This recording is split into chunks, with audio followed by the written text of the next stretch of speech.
এই বছর আইপিএল 2025-এ একাধিক তরুণ ভারতীয় ফ্র্যাঞ্চাইজি দলগুলির নেতৃত্বের দায়িত্ব সামলাতে দেখা গিয়েছে রজত পাটিদার প্রথম রয়্যাল চ্যালেঞ্জার্স ব্যাঙ্গালুরুর নেতৃত্বের দায়িত্ব পেয়ে এই দলকে ট্রফি এনে দিয়েছিলেন এবং ঋতুরাজ গায়কর এবং শুভময় গিল ও অক্ষর প্যাটেলের মতো তরুণ ক্রিকেটার নেতৃত্বের দক্ষতা দিয়েও নজর কেড়েছিলেন। তবে এই বছর আইপিএলে অন্যতম তারকা ব্যাটসম্যান সঞ্জু স্যামসন চোটের মধ্যে থাকায় রিয়ান পরাগকে বেশ কিছু ম্যাচে রাজস্থানকে নেতৃত্ব দিতে দেখা গিয়েছিল।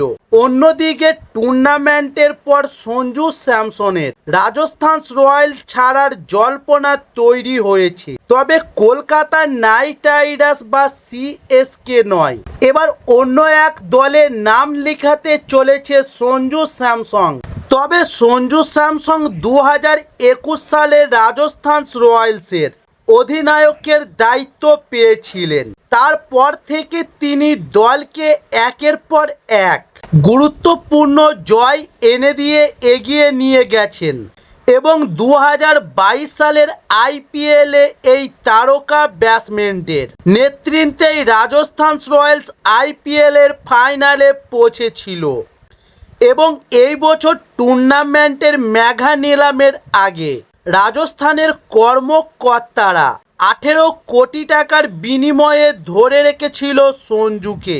তবে এই বছর আইপিএল 2025-এর শেষে তিনি এই দল ছাড়ার ইঙ্গিত দিয়ে রেখেছেন। তিনি সাম্প্রতিক সময় সোশ্যাল মিডিয়ায় পোস্ট করে এই বিষয়ে জল্পনা আরও উস্কে দেন।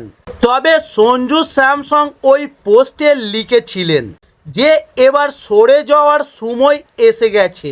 তিনি 2026 আইপিএলের আগে চেন্নাই সুপার কিংসে যেতে চায় বলে খবর সামনে এসেছিল এবং সূত্র অনুযায়ী কলকাতা নাইট রাইডার্সও সঞ্জুকে দলে নেওয়ার জন্য প্রস্তুতি শুরু করে দিয়েছে।